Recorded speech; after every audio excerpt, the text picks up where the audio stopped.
Hello friends, Dilkhush study centre पे आपका स्वागत है। आज की क्लास में गांधी युग के बारे में पढ़ेंगे।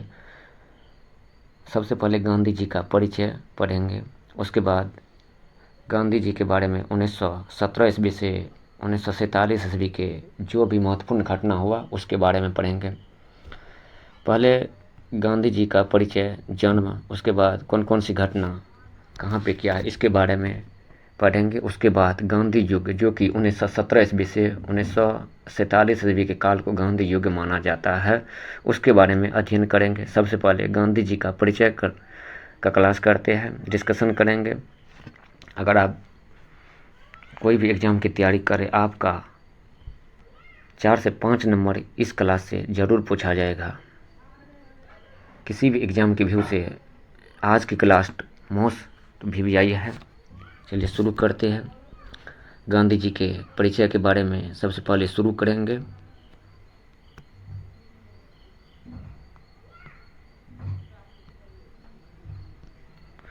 पहला सवाल है, महात्मा गांधी का जन्म कब हुआ था?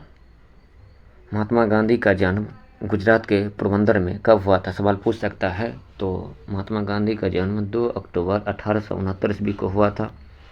गुजरात के पोरबंदर नामक स्थान पे हुआ था। अगला सवाल है, महात्मा गांधी का पूरा नाम क्या था? मोहनदास करमचंद गांधी। महात्मा गांधी का पूरा नाम क्या था? मोहनदास करमचंद गांधी था, जबकि प्यार से इन्हें लोग भाई कहते थे। महात्मा गांधी को प्यार से लोग भाई कहते थे। अगला सवाल है, इनके पिता का नाम क्या था? करमचंद गांधी था, जो कि पोरबंदर, राजकोट और बीकानेर रियासत के दीवान थे। इनकी माता का नाम क्या था? पुतली बाई था। महात्मा गांधी की माता का नाम क्या था? पुतली बाई था। अगला सवाल है, 1883 ईस्वी में 13 वर्ष की अवस्था में महात्मा गांधी का विवाह कस्तूरबा गांधी के साथ हुआ था। सवाल पूछ सकता है कि महात्मा गांधी की विवाह कितने वर्ष में हुआ था? तो 13 वर्ष की अवस्था में कस्तूरबा गांधी से हुआ था। अगला सवाल है, महात्मा गांधी को कुल मिलाकर 4 पुत्र था। उसमें मनीलाल, हरिलाल और रामदास और देवदास शामिल है। लेकिन सवाल पूछ सकता है कि महात्मा गांधी का 5वां दत्तक पुत्र किसे कहा जाता था? तो यमुना लाल बजाज को 5वां दत्तक पुत्र के नाम से भी जाना जाता है। अगला सवाल है, गांधी जी की प्राथमिक शिक्षा कहाँ से हुई थी? तो गांधी जी की पहला प्राथमिक शिक्षा राजकोट से हुई थी। उच्च शिक्षा के लिए 1887 ईस्वी में भावनगर के श्यामलदास कॉलेज में प्रवेश किया। कब? 1887 ईस्वी में उच्च शिक्षा के लिए। अगला सवाल है, गांधी जी 4 सितंबर 1888 ईस्वी को अपनी उच्च शिक्षा बैरिस्ट्री के लिए लंदन चले गए। सवाल पूछ सकता है कि महात्मा गांधी अपनी उच्च शिक्षा के लिए लंदन कब गए थे? 4 सितंबर 1888 ईस्वी को उच्च शिक्षा के लिए लंदन गए और वहाँ पे वकालत की पढ़ाई करके बैरिस्टर बने। अगला सवाल है, 1891 ईस्वी में पढ़ाई पूरी करके महात्मा गांधी भारत लौटा। सवाल पूछ सकता है कि महात्मा गांधी ने पढ़ाई पूरी करके लंदन से भारत कब लौटा? तो 1891 ईस्वी में। अगला सवाल है, एक व्यापारी गुजरात का व्यापारी था। दादा अब्दुल्ला का केस लड़ने के लिए 1893 ईस्वी में वो दक्षिण अफ्रीका के ट्रांसवाल की राजधानी प्रिटोरिया चले गए थे। कब? 1893 ईस्वी में दादा अब्दुल्ला के बुलाए पर ये गया था उसके केस लड़ने के लिए। कौन? महात्मा गांधी। और उन्हें वहाँ रंग भेद का सामना करना पड़ा। 1894 ईस्वी में वहीं रहकर सामाजिक कार्य और वकालत करने की फैसला किया। इसी वर्ष नटाल कांग्रेस की स्थापना कर दिया था। सवाल पूछ सकता है कि महात्मा गांधी ने नटाल कांग्रेस का स्थापना कब किया था? 1894 ईस्वी में महात्मा गांधी ने नटाल कांग्रेस की स्थापना कब किया था? 1894 ईस्वी में किया था। अगला सवाल है, भारतीय राष्ट्रीय कांग्रेस ने 22 मई 1894 ईस्वी को गांधी जी को सचिव पद पर मनोनीत कर लिया था। महात्मा गांधी को भारतीय राष्ट्रीय कांग्रेस ने 22 मई को 1894 ईस्वी को गांधी जी को सचिव पद पर मनोनीत किया था। कब? 22 मई 1894 ईस्वी को। दक्षिण अफ्रीका में नटाल क्षेत्र के समीप डरबन से पीटरमार्गरित्सबर्ग स्टेशन पर उन्हें ट्रेन से नीचे धकेल दिया गया था, क्योंकि प्रथम श्रेणी में भारतीय और कुत्ते को जाना माना था। ट्रेन पर से महात्मा गांधी को धकेल दिया गया था क्योंकि प्रथम श्रेणी में भारतीयों और कुत्ते को जाना मना था। इस घटना के बाद ब्रिटिश सरकार को गांधी जी से माफ़ी मांगनी पड़ी। गांधी जी दक्षिण अफ्रीका में भारतीयों के लिए अपना पहला सत्याग्रह शुरू किया था। सवाल पूछ सकता है कि गांधी जी ने पहला सत्याग्रह शुरू कहाँ से किया था, तो दक्षिण अफ्रीका से शुरू किया था। महात्मा गांधी ने पहला सत्याग्रह दक्षिण अफ्रीका से शुरू किया था और 1896 ईस्वी के मध्य भारत आए। 1896 ईस्वी के मध्य एक बार भारत आया कौन, गांधी जी, किंतु कुछ ही महीनों के बाद पुनः अपने परिवार के साथ नेटाल वापस चले गए। अगला सवाल है 1899 ईस्वी में गांधी जी ने ब्रिटिश सेना के लिए बोअर युद्ध में भारतीय एम्बुलेंस सेवा तैयार किया था। सवाल पूछ सकता है कि किस युद्ध में गांधी जी ने भारतीय एम्बुलेंस सेवा तैयार किया था, तो बोअर युद्ध में, जो कि 1899 ईस्वी में हुआ था। 1901 ईस्वी में भारत रवाना हुआ। दक्षिण अफ्रीका के भारतीयों को आश्वासन दिया जब भी आए महसूस करेंगे कि वापस लौट गए कौन, महात्मा गांधी। कब, 1901 ईस्वी में रवाना हुआ था। अगला सवाल है गांधी जी ने 1901 ईस्वी में पहली बार कांग्रेस के कोलकाता अधिवेशन में भाग लिया था। सवाल पूछ सकता है कि महात्मा गांधी ने 1901 ईस्वी में किस अधिवेशन में भाग लिया था, कलकत्ता अधिवेशन में भाग लिया था। कब, 1901 ईस्वी में महात्मा गांधी ने। 1902 ईस्वी में भारतीय समुदाय द्वारा बुलाए जाने पर दक्षिण अफ्रीका पुनः वापस लौटे। दक्षिण अफ्रीका पुनः चले गए कब, 1902 ईस्वी में कौन, महात्मा गांधी। 1903 ईस्वी में जोहान्सबर्ग में वकालत का दफ्तर खोला कौन, महात्मा गांधी। कब, 1903 ईस्वी में जोहान्सबर्ग में वकालत का दफ्तर खोला। अगला सवाल है इन्होंने 1904 ईस्वी में दक्षिण अफ्रीका में शिल्पकार कालिन वॉक की मदद से फिनिक्स आश्रम की स्थापना की। सवाल पूछ सकता है कि बहुत एग्जाम में पूछा गया, जैसे बिहार पुलिस और बीपीएससी में सवाल पूछा हुआ है कि फिनिक्स आश्रम की स्थापना किसने और कब किया था, तो फिनिक्स आश्रम की स्थापना महात्मा गांधी के द्वारा किया गया था दक्षिण अफ्रीका में। कब, दक्षिण अफ्रीका में 1904 ईस्वी में महात्मा गांधी ने फिनिक्स आश्रम की स्थापना की। और महात्मा गांधी ने इंडियन ओपिनियन नामक साप्ताहिक पत्रिका लिखा जो कि कई भाषाओं में प्रकाशित हुई थी, किंतु इसका प्रकाशन उर्दू में नहीं हुआ था। मतलब बहुत सारे भाषा में प्रकाशित हुआ लेकिन उर्दू भाषा में इनका प्रकाशन नहीं हुआ था। इंडियन ओपिनियन का, जो कि महात्मा गांधी का साप्ताहिक पत्रिका था।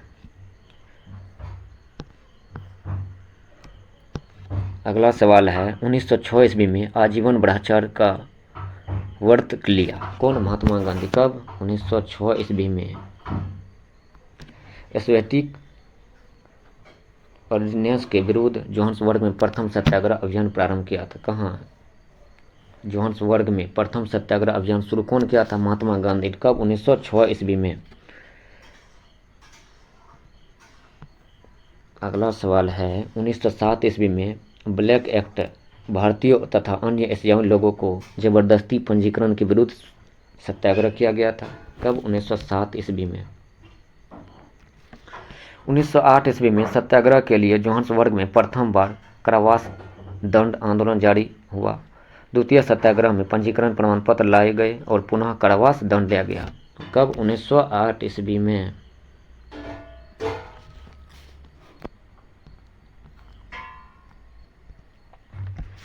जून 1909 ईस्वी में भारतीयों का पक्ष रखने हेतु इंग्लैंड रवाना हुआ था कौन, महात्मा गांधी। कब, जून 1909 ईस्वी में भारतीयों का पक्ष रखने के लिए इंग्लैंड भी चला गया। और नवंबर में दक्षिण अफ्रीका से वापसी के समय जहाज में हिंद स्वराज नामक पुस्तक लिखा था। मोस्ट वीवीआई सवाल है ऑल एग्जाम के व्यू से, दक्षिण अफ्रीका से वापसी के समय जहाज पे कौन सा पत्रिका लिखा था, महात्मा गांधी के द्वारा हिंद स्वराज नामक पत्रिका लिखा गया था। कब, 1909 ईस्वी में ही प्रकाशित हुआ था। मोस्ट वीवीआई सवाल है। अगला सवाल है मई 1910 ईस्वी में महात्मा गांधी ने जोहान्सबर्ग के निकट टोस्टे फोरम की स्थापना किया था। टोल्स्टॉय फोरम की स्थापना जोहान्सबर्ग के निकट महात्मा गांधी के द्वारा कब किया गया था? तो 1910 ईस्वी में किया गया था। गांधी जी के द्वारा टोल्स्टॉय फोरम की स्थापना किया गया था 1910 ईस्वी में। अगला सवाल है, द ग्रेट मार्च का नेतृत्व महात्मा गांधी के द्वारा किया गया था। द ग्रेट मार्च का नेतृत्व महात्मा गांधी के द्वारा किया गया था, जिसमें 2000 भारतीय खदान कर्मियों ने न्यूकासल से नेटाल तक की पद यात्रा की थी। कितने प्रतिनिधि? लगभग 2000।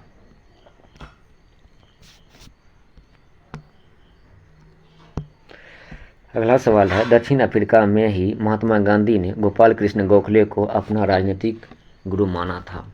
सवाल पूछ सकता है कि महात्मा गांधी का राजनीतिक गुरु कौन था? तो गोपाल कृष्ण गोखले।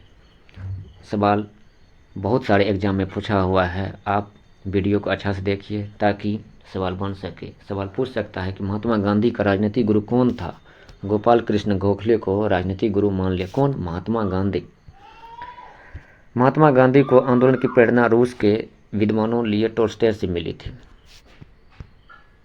महात्मा गांधी को आंदोलन की प्रेरणा रूस के विद्वान लियो टोल्स्टॉय से मिली थी। सवाल पूछ सकता है कि महात्मा गांधी को आंदोलन की प्रेरणा किससे मिला था? तो रूस के विद्वान लियो टोल्स्टॉय से मिला था। मोस्ट वीवीआई सवाल है, आंदोलन की प्रेरणा किससे मिला था? तो लियो टोल्स्टॉय से मिला था। अगला सवाल है, इन्हीं से महात्मा गांधी सर्वाधिक प्रभावित थे। सवाल पूछ सकता है कि महात्मा गांधी सर्वाधिक प्रभावित किससे था? तो लियो टोल्स्टॉय से था।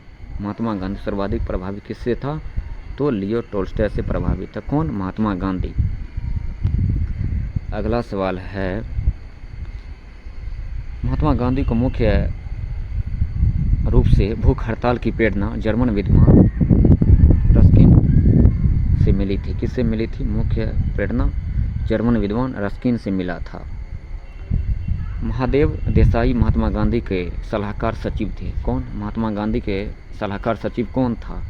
तो महादेव देसाई। कौन? महात्मा गांधी के सलाहकार सचिव कौन था? महात्मा गांधी। देखिए फ्रेंड्स, आप किसी भी एग्ज़ाम की तैयारी करें तो इस क्लास को ज़रूर देखिए। अगर क्लास अच्छा लगे तो वीडियो को लाइक कीजिए, सब्सक्राइब कीजिए और शेयर कीजिए, ताकि अगले क्लास में फिर से अच्छा लगे और अच्छा से देखिए, ताकि जो भी ऑब्जेक्टिव पूछे किसी भी एग्ज़ाम के लिए तो आपसे ना छूटे।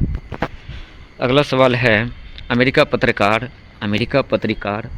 मिलर महात्मा गांधी का सहयोगी था। सवाल पूछ सकता है कि निम्नलिखित में से कौन सा पत्रिका था जो महात्मा गांधी का सहयोगी था? तो अमेरिका पत्रकार मिलर ने महात्मा गांधी का सहयोगी था।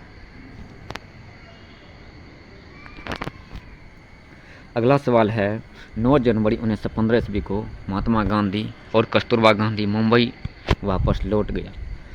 सवाल पूछ सकता है कि महात्मा गांधी दक्षिण अफ्रीका से कब भारत लौटा? तो 9 जनवरी 1915 ईस्वी को महात्मा गांधी दक्षिण अफ्रीका से भारत लौटा। सवाल मोस्ट वीवीआई है, आप किसी भी एग्जाम की तैयारी कर, चाहे Bihar police, Bihar SSC, BPSC की, ये सवाल मोस्ट वीवीआई है। 9 जनवरी 1915 ईस्वी को महात्मा गांधी दक्षिण अफ्रीका से भारत लौटा। उन्हें स्वागत में फिरोज शाह मेहता की अध्यक्षता में एक नागरिक अभिनंदन की तैयारी की गई, जिसमें हर समुदाय के लोग भाग लिया था। स्वागत में फिरोज शाह मेहता की अध्यक्षता में एक नागरिक अभिनंदन की तैयारी की गई। अगला सवाल है, आज ही के दिन प्रवासी भारतीय दिवस के रूप में मनाया जाता है। मतलब कहने का 9 जनवरी 1915 ईस्वी को जो महात्मा गांधी भारत लौटा, तो 9 जनवरी से ही भारत में प्रवासी भारतीय दिवस के रूप में मनाया जा रहा है। कब से? 9 जनवरी को भारत में प्रवासी दिवस के रूप में मना। अगला सवाल है, 1915 ईस्वी में फिनिक्स एवं टोल्स्टॉय फोरम के अनुरूप मई में अहमदाबाद के निकट कोचबड़ में सत्याग्रह आश्रम की स्थापना किया। सवाल पूछ सकता है कि महात्मा गांधी ने फिनिक्स एवं टोल्स्टॉय फोरम के अनुरूप अहमदाबाद में कौन सा सत्याग्रह, कोचबड़ में अपना सत्याग्रह आश्रम की स्थापना किया? कौन? महात्मा गांधी के द्वारा। इस आश्रम के लिए धन अमला लाल साराभाई ने दिया था। इस आश्रम के अंदर महात्मा गांधी जी की कुटिया हृदय कुंजी कहलाता था। किस आश्रम? सत्याग्रह आश्रम जो कि अहमदाबाद के निकट में स्थापित किया गया था, कौन? महात्मा गांधी के द्वारा। कब? 1915 ईस्वी में। इसे ही साबरमती आश्रम कहते हैं। सवाल पूछ सकता है कि महात्मा गांधी के द्वारा साबरमती आश्रम की स्थापना कब किया गया था? तो 1915 ईस्वी में। कहाँ? अहमदाबाद जो कि गुजरात में स्थित है, साबरमती आश्रम की स्थापना की गई थी। अगला सवाल है 4 फरवरी 1916 ईस्वी में गांधी जी ने बनारस हिंदू विश्वविद्यालय के उद्घाटन समारोह में भाषण दिया था। सवाल तो मोस्ट वीवीआई है, आप किसी भी एग्जाम में क्वेश्चन पेपर में देख सकते हैं। 4 फरवरी 1916 ईस्वी में महात्मा गांधी ने बनारस हिंदू विश्वविद्यालय के उद्घाटन में भाषण दिया था। सवाल पूछा गया है कि महात्मा गांधी ने बनारस हिंदू विश्वविद्यालय के उद्घाटन समारोह में भाषण कब दिया था? तो 4 फरवरी 1916 ईस्वी को। अगला सवाल है महात्मा गांधी के स्वदेश में प्रारंभिक सत्याग्रह की शुरुआत। आप पढ़ेंगे महात्मा गांधी के द्वारा अपने देश में प्रारंभिक सत्याग्रह की शुरुआत। गांधी जी को सत्याग्रह की प्रेरणा डेविड थियोरो के लेख सिविल डिसओबीडियंस में मिली है। महात्मा गांधी को कब? डेविड थियोरो के लेख में मिला है। गांधी जी सबसे अधिक प्रभावित लियो टोल्स्टॉय से था। सवाल पूछ सकता है कि महात्मा गांधी सर्वाधिक प्रभावित किससे था? तो लियो टोल्स्टॉय से, जो कि रूस का दार्शनिक था। अगला सवाल है गांधी जी ने अपने साप्ताहिक समाचार पत्र इंडियन ओपिनियन में सत्याग्रह को कल्याणी कार्यों हेतु दृढ़ रूप से बताया।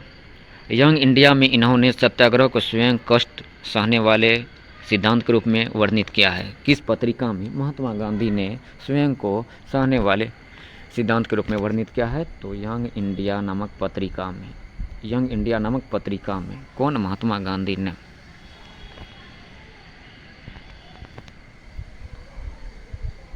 अगला सवाल है 1916 ईस्वी में महात्मा गांधी ने कांग्रेस के लखनऊ अधिवेशन में भाग लिया। इसकी अध्यक्षता अंबिका चंद्र मजुमदार ने किया था। सवाल पूछ सकता है कि 1916 ईस्वी में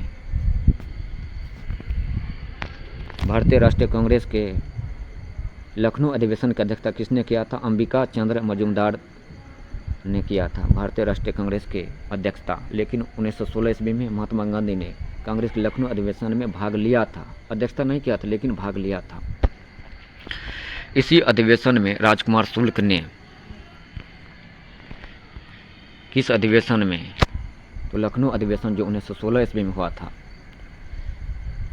इसी अधिवेशन में राजकुमार शुक्ल ने गांधी जी को चंपारण के निहले जमींदारों के 3 कठिया पद्धति, जो 3/20 भाग पर नील की खेती करना अनिवार्य था, यानी 20 कट्ठा में 3 कट्ठा पर नील का खेती करना अनिवार्य था किसान को। और राजकुमार शुक्ल ने उसे गांधी जी को बुलाया बिहार के चंपारण जिला में, 3 कठिया पद्धति की जानकारी दी और उन्हें चंपारण आने का अनुग्रह किया। कौन? महात्मा गांधी ने। महात्मा गांधी तब आया राजकुमार शुक्ल के आग्रह पर चंपारण और वहाँ के किसान की जानकारी लिए।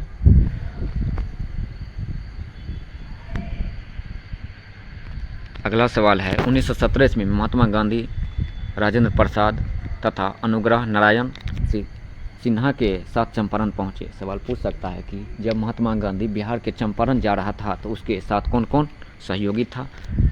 तो राजेंद्र प्रसाद था, अनुग्रह नारायण के सिन्हा के साथ चंपारण पहुंचा। कौन कौन सहयोगी?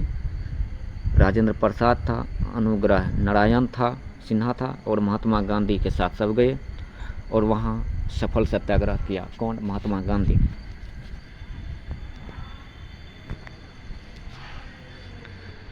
अंग्रेजों ने 3 कठिया पद्धति समाप्त कर दी। जब महात्मा गांधी ने सफल सत्याग्रह शुरू किया था तो अंग्रेज ने 3 कठिया पद्धति को समाप्त कर दिया था। यह आंदोलन निहल्ले जमींदार के विरुद्ध था। निहल्ले आंदोलन, जिसके पास कोई भूमि नहीं था, उसके विरुद्ध था।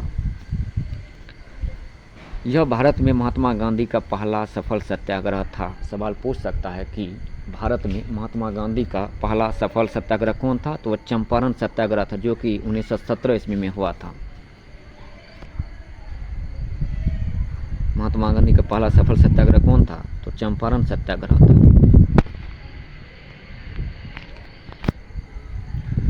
इसकी सफलता के बाद रविंद्रनाथ टैगोर ने इन्हें महात्मा की उपाधि दे दिया था। सवाल पूछ सकता है कि किस सत्याग्रह के सफलता के बाद रविंद्रनाथ टैगोर ने इन्हें महात्मा की उपाधि दिया था? तो चंपारण सत्याग्रह के। सवाल यह भी पूछ सकता है कि महात्मा गांधी को महात्मा की उपाधि किसने दिया था? रविंद्रनाथ टैगोर के द्वारा दिया गया था। महात्मा गांधी को गांधी की उपाधि दी गई थी।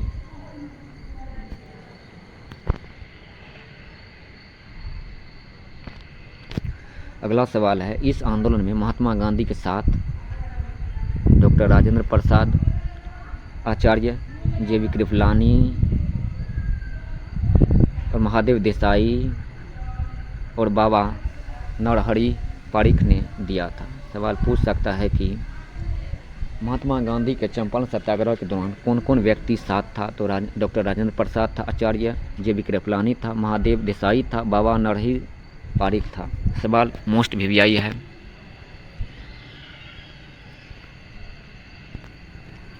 अगला सवाल है, 15 मार्च 1918 ईस्वी में ही महात्मा गांधी ने अहमदाबाद मिल मजदूर सत्याग्रह किया था। सवाल पूछ सकता है कि अहमदाबाद मिल मजदूर आंदोलन कब हुआ था? 15 मार्च 1918 ईस्वी को। किसने किया था? महात्मा गांधी के द्वारा किया गया था। इस समय अहमदाबाद में प्लेग फैला हुआ था। उस समय अहमदाबाद में है प्लेग नामक रोग फैला हुआ था। उस समय अहमदाबाद में प्लेग नामक रोग फैला हुआ था, जिसके चलते मजदूर पलायन कर रहे थे, मजदूर भाग रहा था, जिसे रोकने के लिए मिल मालिकों ने 50% बोनस की घोषणा कर दिया था। और मजदूर को रोकने के लिए मिल मालिक ने 50% बोनस देने की घोषणा कर दी थी।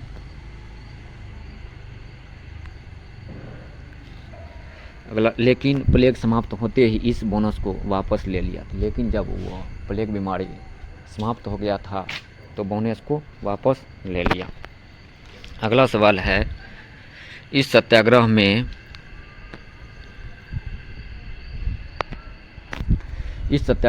मजदूरों के लिए पहली बार महात्मा गांधी ने भूख हड़ताल का प्रयोग किया था। सवाल पूछ सकता है कि किस सत्याग्रह में पहली बार महात्मा गांधी ने भूख हड़ताल का प्रयोग किया था? तो अहमदाबाद मिल मजदूर आंदोलन, जो कि 15 मार्च 1918 ईस्वी को हुआ था। महात्मा गांधी ने भूख हड़ताल का प्रयोग किया था।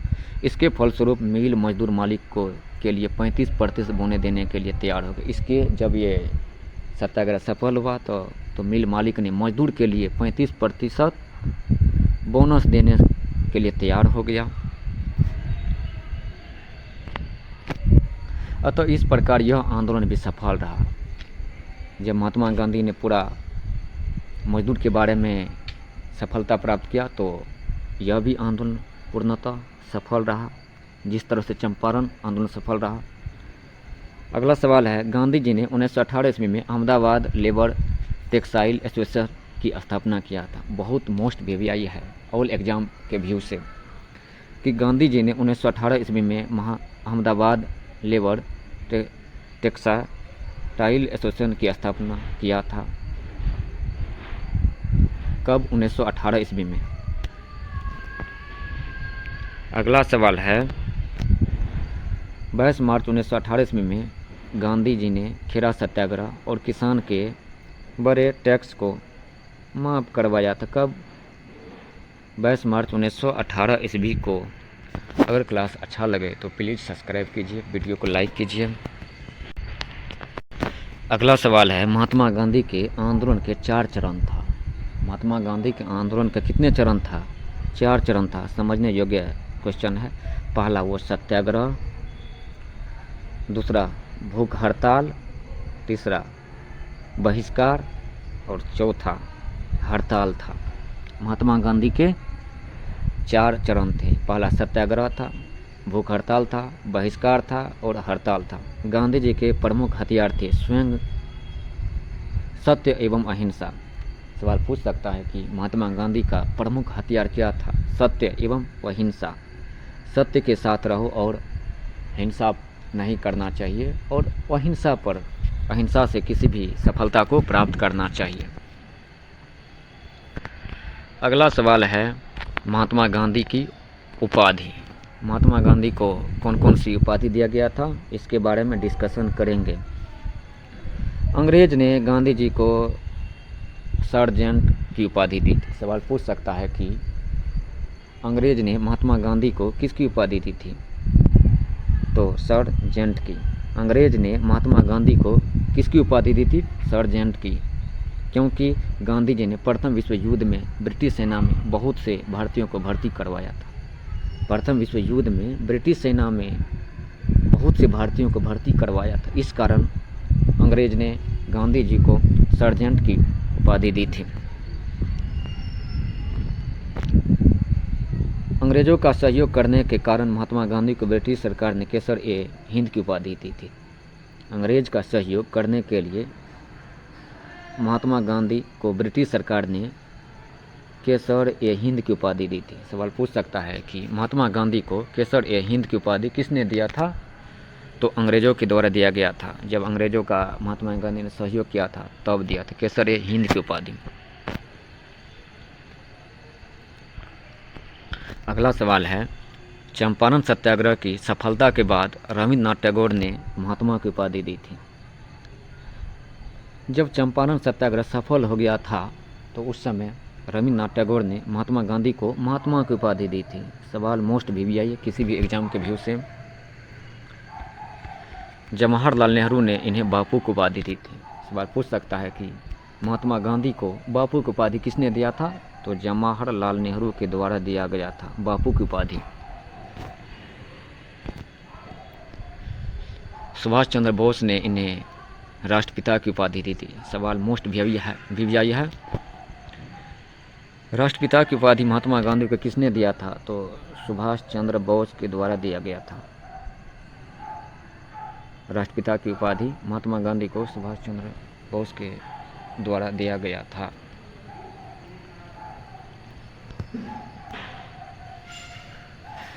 विंस्टन चर्चिल ने इन्हें अर्धनग्न फकीर कहा था। सवाल पूछ सकता है कि महात्मा गांधी को अर्धनग्न फकीर किसने कहा था, तो विंस्टन चर्चिल के द्वारा किया गया था।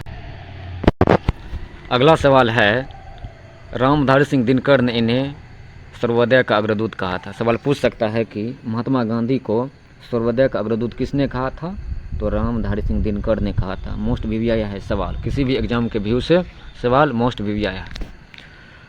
अगला सवाल है, शेख मुजीबुर रहमान ने इन्हें जादूगर की उपाधि दिया था। मोस्ट वीवीआई है सवाल। सवाल पूछ सकता है कि महात्मा गांधी को जादूगर की उपाधि किसने दिया था, तो शेख मुजीबुर ने दिया था।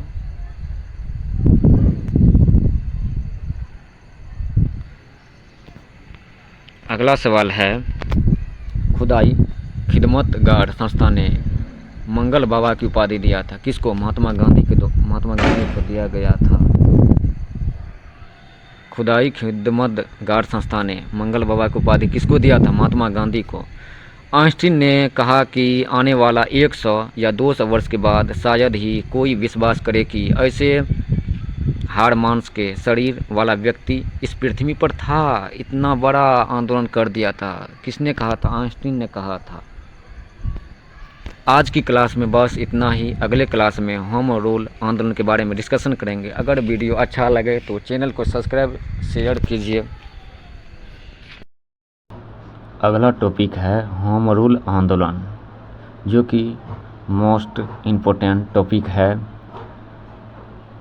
ऑल कॉम्पिटिटिव एग्जाम के व्यू से। यह आंदोलन आयरलैंड से प्रेरित था।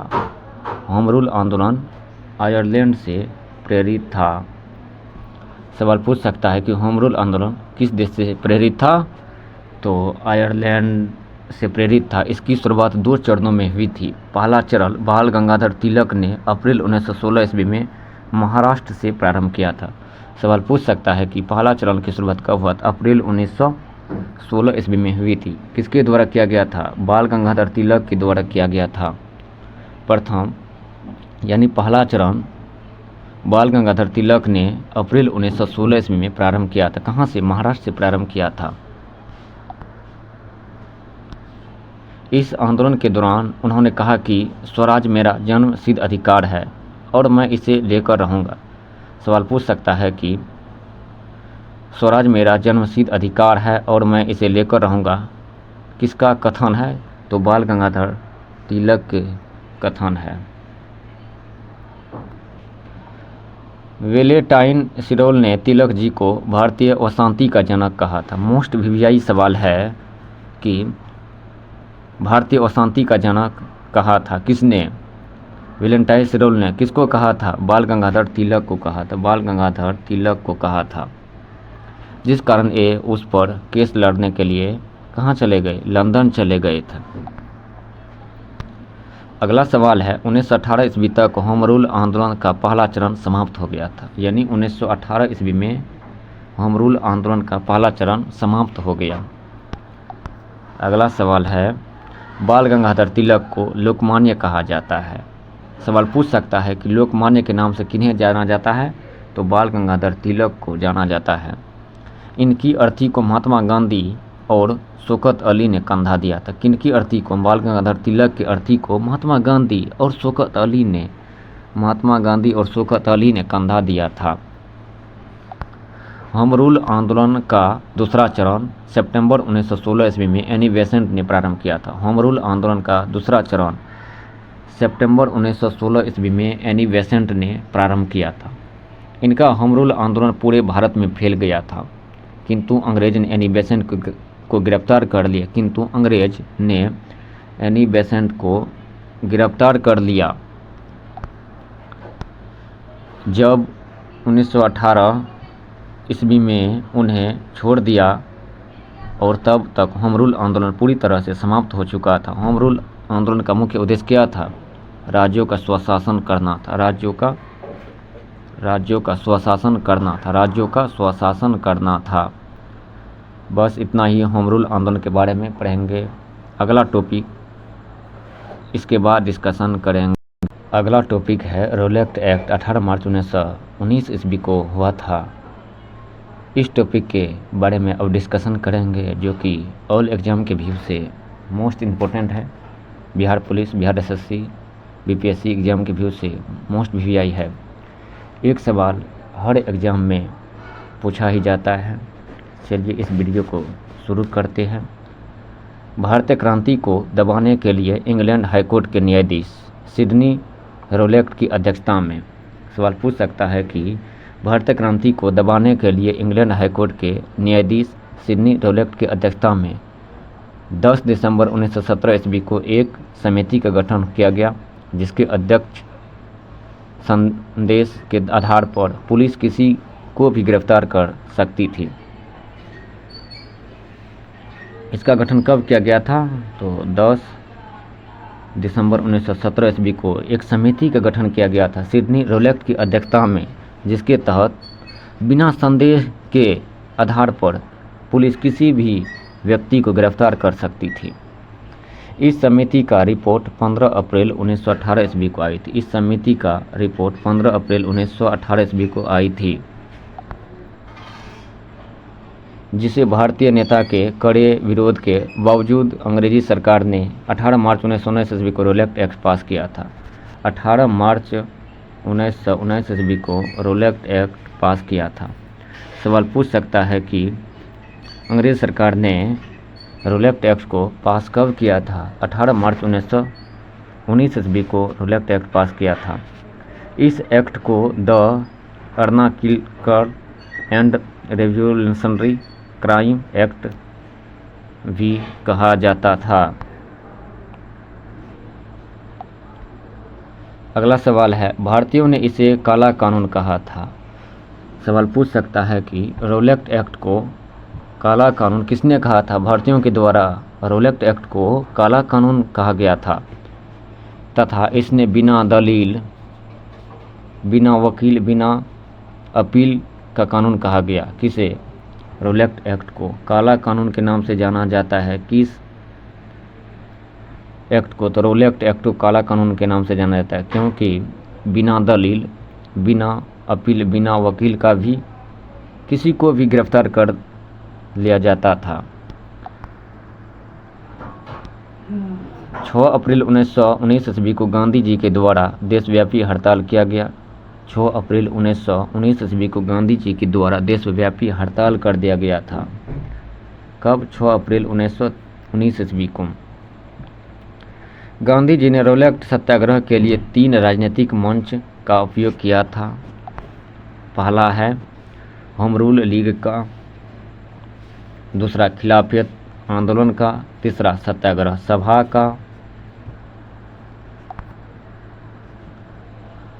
8 अप्रैल 1919 ईस्वी को गांधी जी को गिरफ्तार कर पंजाब के पलवल जिला में, वर्तमान में हरियाणा का जिला, गिरफ्तार कर मुंबई भेज दिया गया था। सवाल पूछ सकता है कि रोलेक्ट एक्ट के विरोध में महात्मा गांधी को कब गिरफ्तार कर लिया था? तो 8 अप्रैल 1919 ईस्वी को महात्मा गांधी को गिरफ्तार कर लिया। 8 अप्रैल 1919 ईस्वी को महात्मा गांधी को गिरफ्तार कर लिया और गिरफ्तार करके मुंबई भेज दिया गया। रोलेक्ट सत्याग्रह अखिल भारतीय राजनीति में गांधी का पहला साहसिक कदम था। इसी एक्ट के विरोध में स्वामी श्रद्धानंद ने लगान न देने का आंदोलन चलाने का सुझाव दिया था। किस आंदोलन में? तो रोलेक्ट सत्याग्रह में। इसी कानून के तहत 9 अप्रैल को पंजाब के 2 नेता सैफुद्दीन किचलू तथा डॉक्टर सत्यपाल को गिरफ्तार कर अमृतसर भेज दिया गया। किस आंदोलन के दौरान? तो रोलेक्ट सत्याग्रह के दौरान। किसको किसको गिरफ्तार कर लिया था? 9 अप्रैल को पंजाब के 2 नेता, एक सैफुद्दीन को, एक डॉक्टर सत्यपाल को गिरफ्तार करके अमृतसर भेज दिया गया था। इस सत्याग्रह का केंद्र क्या था? पंजाब था। सवाल पूछ सकता है कि रोलेक्ट एक्ट का प्रमुख केंद्र कौन था? तो पंजाब था। अगला टॉपिक है जलियांवाला बाग हत्याकांड। 13 अप्रैल 1919 ईस्वी को हुआ था। इसके बारे में अगली क्लास में डिस्कशन करेंगे। अगर वीडियो अच्छा लगा तो प्लीज़ लाइक, सब्सक्राइब चैनल को और शेयर कीजिए।